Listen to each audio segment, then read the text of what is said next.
Hi, I'm Lynn Stone. I'm a professional illustrator, and today I'm going to show you how to paint a really great image. Okay, how to paint a rose. Step 1, you need to stretch your paper onto a board. If you don't and you start to paint on it, it will immediately buckle and it will dry buckled, which looks dreadful, especially if you then want to frame your piece of artwork on a wall. It's going to be very hard to frame. The way you stretch a paper, if you're doing this from home, just use your bath, fill it with some cold water. You place the paper into the water. It only needs to be in for 1 minute. Pull it out, drain the excess water off, place it onto the board, and then place a cloth over the sheet of paper and take off even more of the excess water. Then using gum tape, which is it's paper tape, you soak the strips in water and then place them down at each edge. Obviously the paper will start to buckle, but leave it for 24 hours. It will dry completely flat, as this has, and it won't matter how much water or how much paint you throw at it, it will dry completely flat, which is really what you want. Okay, I'm going to show you how to paint a rose, and I've already added some colour to two plates that I use, and I've got an example as well. Okay, obviously I've drawn a rose just for speed today. So first of all, we're going to use some pink, which I've got mixed over here, and we need to add it to the edge, the inner edge of a petal, like so.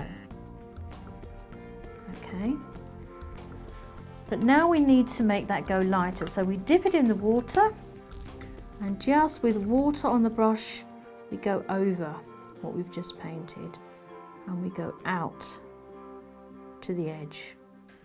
I'm going to do this one slightly differently. I'm going to come in dark just here, but notice I'm not going right to the edge here. That's because I don't want to flatten it. If you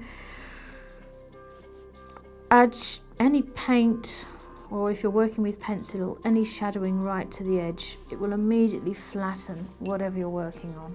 Although this is a pink rose, I am going to actually add another colour, because if you look in this picture, we've got quite a range of colours going on. So I'm going to add a red to this now, which will give it another dimension.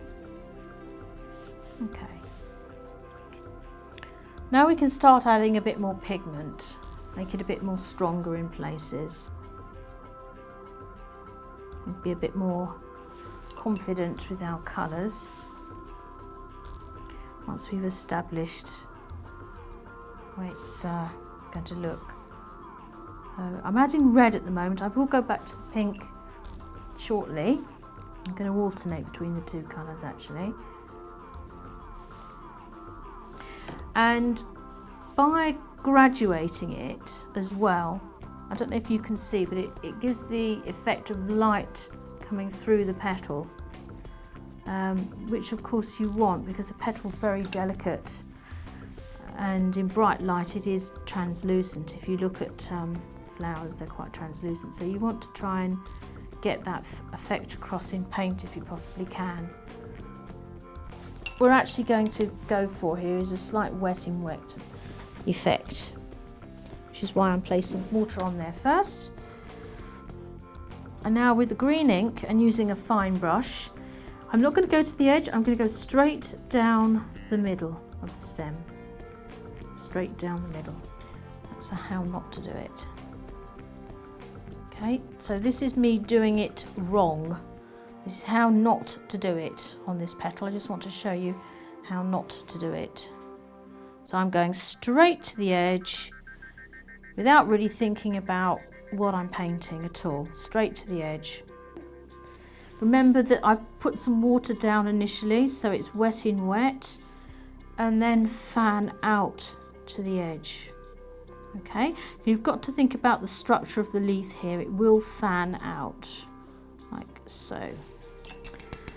Okay, we're nearly there. I'm just going to add a little bit more colour to the petals. I'm mixing pink and red together here, so it's a kind of pinky red. So I'm just going to add that right into the corners. I will smooth them out. I'm just placing it at the moment. And that's really a basic guide of how to paint roses. Obviously what I've done is a sketch. You'll have more time and I'm sure you'll do a fantastic job.